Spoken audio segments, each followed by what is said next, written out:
Jeff, if you've been following all evening, you see the change of scenery. There are now hundreds of fans outside flooding into Delta Center for tonight's games. There's 8 teams total competing. Zach, I've definitely been much warmer. It is freezing out here, but the Kansas City Chiefs, they brought the heat. This team is unbreakable. After an up and down regular season, they always know how to show up when it matters, and that's why they've qualified for the divisional round of playoffs for the 6th straight season. I feel like it's not really a Chiefs night unless you're having heart palpitations, and that's exactly what happened in the game tonight. They were playing the Chargers. We're also right in the heart of downtown, so lots of restaurants and hotels. A pretty great way to showcase Salt Lake City. And also Coach Bill Self even mentioned the springtime weather we have here. Yes, that's right. Coach Bill Self, he's finally here in the building. I know you guys are wondering, where is the team? Well, they will be taking the court in about 15 minutes for practice. I know it's football season, but we also have other sports, including volleyball. Wichita State volleyball getting ready to start their year. I know you talked to the team earlier this week. What are we expecting from them? This organization released a statement saying all the athletes, family, and staff have been accounted for. But this event that was meant to bring people together in joy will now go down as a day of devastation here in Kansas City. And I didn't know either. This mural shares the basketball trailblazer's story throughout her career. From North High School to being women's basketball's all-time leading scorer at KU, then the first female on the Harlem Globetrotters. The energy is electric and these fans are ready. Are you guys ready? Let's go! We are ready to see the Chiefs play in this Super Bowl. Andy Reid and his Chiefs still soaking in all the excitement from their success over their rivals on New Year's Eve Sunday. Both sides of the ball did their part in bringing down the Bengals, but let's talk about the defense. The current score is 2-1 Oakland in the 6th inning, and if the Royals lose this one, we all know it's Jeff Herndon's fault. Why is it my fault if the Royals lose tonight? You said that they were going to lose today. No, I did not. No, Yes, I said they cannot lose. The Dolphins and the Chiefs are on the field in these freezing temperatures, one of the coldest games in NFL history. But I talked to many fans before the game, and they're still finding ways to stay fired up. Chiefs start the 4th quarter with the ball. Mahomes train coming through. Doesn't care who's in his way. He gets that touchdown. Vinny Pasquantino wants a turn. Slams this one to right. And you guessed it, another home run. You get a ball, every fan gets a ball. Now I want a ball. The Royals dominate this one with the 4-0 shutout. Jaw-dropping score right there. No, that was a disrespectful score. They really did that. After they started that second half, when he heard them in the hallway, they said those first 3 minutes in the second are going to be the most valuable, and I think that's where they really started to shift gears, and their offense really found momentum. The May South Mavericks have just walked off and won it. They are moving on in the bottom of the 9th inning. They finally have scored, taken down Topeka Cymone. The team is celebrating.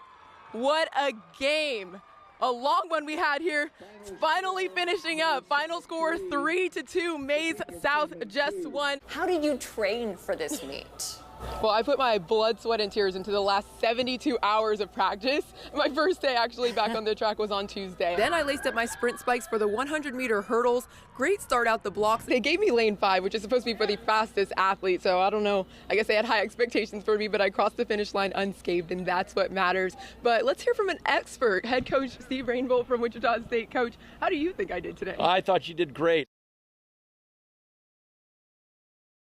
At 5 years old, Graham Schmidt took his first swing. I was going to play baseball, but then COVID hit. And I didn't want my kids sitting inside, so I told them I'll take them over to the golf course. A game he picked up quickly. I got him some little clubs. I think I had plastic clubs when I was about 3 years old. I think probably after a month I started watching him swinging it and was like, wow. I mean, he was swinging it. It looked really good.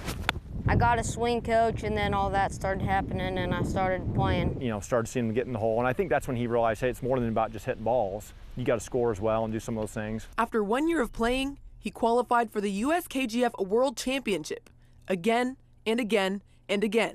Each tournament chipping closer to the title. So when I was 6, that'd been my 2nd year playing golf. I got tied for 58th, and then when I was 7, I got 45th, and then as a 8-year-old, tied for 15th. At 9, Graham had his best finish yet, with his father by his side. I was able to caddy for him, and with us playing all of our practice rounds and all the things we did, you know, I felt like I had a good understanding of what we needed to do. Some kids at that big of a tournament, they'll pay a caddy to come caddy for their son, but I thought that I had a good enough caddy, and he did me well. Well enough to win it all. It felt very good that I won. I was thankful that things went my way. I knew I was tied going into the third day.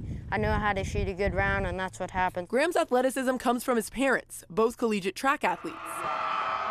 Dylan, now a 4-time state champion head football coach at Andale High, but he's urging his son to pave his own path. I've told him before, I said, I think you're most talented at golf. I hope you work really hard at it. But ultimately what matters most is that he enjoys it. I like all of them, really. That's my favorite thing about all sports, that you can like them.